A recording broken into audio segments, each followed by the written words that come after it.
Hi, I'm Tim, the Woodworking Maniac, and over the past couple of weeks I've actually been working on building this cabinet underneath my table saw. Now this thing serves quite a few different purposes, storing all sorts of accessories for my table saw. Now I've had this kind of pegboard thing up here, and if you saw my shop tour video quite a while back, now my shop has changed dramatically since then, but I spoke about this pegboard thing, and I really don't like the pegboard. I love having this rack up here, but that's going to change very, very soon. And I'm trying to figure out what accessories I want within reach right here, and what accessories I want accessible, but down here. So I built this cabinet with that in mind. Now, I'm constantly changing blades on a table saw, which you should be able to do, but you need a place to store them. And I don't want to have to walk all the way across the room to be able to do that. So what I did on the top here, I actually have blade storage. And kind of the first blade set here is actually a dado stack. So I'll talk about these in just a minute. So I've got blade storage for different types of blades right here. And below that, I've actually got all my different inserts for all the blade storage and stuff like that. And then over on this side, I've got more storage for other accessories and stuff, and I'm still trying to figure out exactly what I'm going to lay out there. Up at the top here, I've actually got a couple of dado slots cut into the top of the cabinet, and my crosscut sled fits right into this. So let me show you some more features of this cabinet, and kind of the reason I built it in the way that I built it. So I'm going to talk about these trays a little bit. This is probably one of the main things I want to talk about here, just because I think these are kind of cool how they came out. Having these accessible at the table saw was kind of my key feature of this. But I've got them kind of staggered here, and I'm probably going to end up painting these the lettering in here just so it's easier to see. But they're actually pretty easy to see on here. I know the camera is kind of bleeding out the text, but the text is actually visually easy to see. But I've got dado for a dado stack, CC for a crosscut, rip for ripping blades, and GP for general purpose blades. And let me show you my dado stack here. I've got it set up here, and these all go in just by a dado, just in the sides here, and they slide in quite nice. As you can see, they just slide right in. So like my dado stack, I've got the whole dado stack for this the Freud set here, and they all fit in here complete. In the way that I made these all on my CNC. I've got a ShopBot CNC that I set this up on. And on the bottom here, I've got a nice lip. Let me show you on the ripping blade one here. I've got a nice lip that I can actually catch these on. And I did that by flipping and cutting using my ShopBot. I can set it up, cut it, and then flip it, and then cut all the rest of the stuff. So on this dado stack here, I've got the finger hole cut a little extra deep so I can actually reach in and grab the blades really easily. And then I've got this cut to where the blade will actually settle in and it's sitting lower than the actual panel itself. And then I've got this cut even deeper, so when I do set this in, the actual cutting surface of the blades aren't touching anything. So it's actually spinning freely and sitting just on this surface here. And I did that just to kind of protect the cutting edges. I know they would be sitting on wood anyway, and that would probably not be any big deal or whatsoever. But I did that also with the chippers to where they're actually sitting just on the surface right here. And then right here I've got two little finger holes on the side so I can actually grab the spacers there. So I had to do this with some nicer plywood. Because if I had a bunch of voids in the middle of the plywood, that would actually mess up all of this. And you could do this with like a Baltic birch or something like that, but Baltic birch is actually kind of hard to come by in my area. My town doesn't have a supplier for Baltic birch. So a few years ago, I had come across a local builder supply, just a mom and pop's builder supply that has this. This is an imported plywood. I know a lot of imported plywoods get a really bad rep, but this stuff is actually called Tiger Ply. And it's an imported plywood, and I know a lot of imported plywoods get a really bad rep for this stuff, but I kind of wanted to talk about it because this stuff has no voids.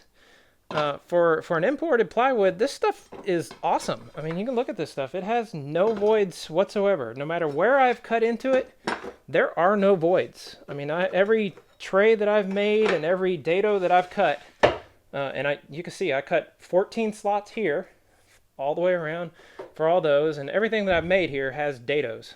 All the pieces that I made has dados for all this.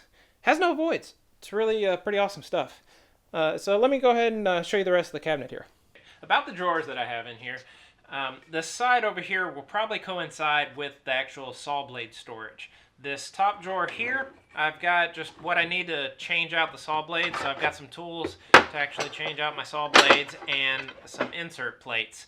These insert plates, I made this drawer to where the insert plates would actually clear when I close the drawer, and I could set these things up vertically. So I'll probably make some sort of storage for them to actually fit in here vertically. And then I'll probably have these set in here, something like that. And I haven't made that insert yet. Now, all of my drawer slides are soft close. Now, I like the soft close drawer slides because, first off, they close softly, but the main reason is because they actually fully close forcefully. And they do that by having a spring mechanism in there that charges when you pull it open, and then when you push it closed, it actually catches right about there and actually pulls the drawer closed. So I like that because it actually ends up closing the whole drawer completely all the way. So it always ends up closing the drawer all the way for you. So that's why I like the soft close drawer slides. So this top drawer over here, and the bottom drawer down there, I don't know exactly what I'm putting in there, so right now it's empty. This top drawer over here, I've got some measuring tools and some squares and things like that. I'm still laying it out exactly how I want to place them because I'm probably going to use the fast cap foam and end up putting these tools into that so they actually have a place so I can always put them away and know where they go. And once I figure out exactly where I'm going to place them, I'll end up putting in the foam and actually cutting them in and placing them into place. This next drawer, I've got some micro jig accessories and one featherboard right now, but I've got a handful of featherboards, and I don't know exactly where they're at. I had them strewn about all over the shop, and I would always throw them off to the side, but I never really exactly had a place for them. And that's part of the reason why I'm making this cabinet, is because I've never really had a place to put things away for the table saw. So that's the main reason for this actual cabinet. So now that I've got the cabinet, I'm going to have to actually find all my accessories to bring in here and actually have a place to put it. So this one here, I'm going to actually have a couple miter gauges. And down here, I've got my Incra eye box right now. Up here at the top, I've cut a couple dado slots, and this is where my crosscut sled will stay. I actually purposely made the cabinet a little short.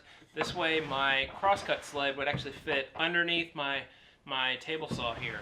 And I made this crosscut sled kind of on Nick Ferry's design, and I made quite a few different changes to it, but I'll do that in another video. I'll show you how I actually made this crosscut sled and the changes I made in comparison to Nick Ferry's design and why I did that. So definitely watch for that video sometime in the near future. And speaking of Nick Ferry, you may notice these handles here. This is actually kind of Nick Ferry's idea as well. He's made some cabinets in his shop, and these actual drawer pulls are kind of his idea.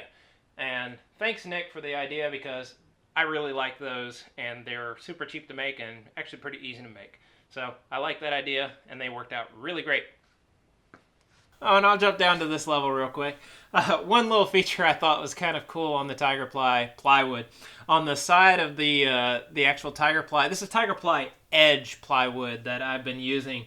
And on the side of it, it actually says Tiger Ply Edge Premium Birch. And since I knew I was going to talk about this stuff, because I was using it, and I was just like, you know what, I know this imported plywood gets kind of a bad rep.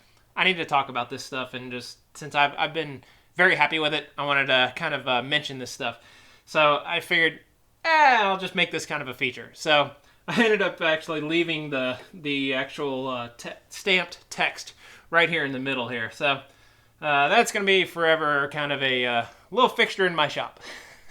So Tiger Ply Edge is now right there on my shop. But yeah, that's that. Hope you all enjoyed the video. I'm going to stand up and get out of here. But appreciate you all watching it. And this is my table saw storage cabinet. Y'all have a good one. God bless.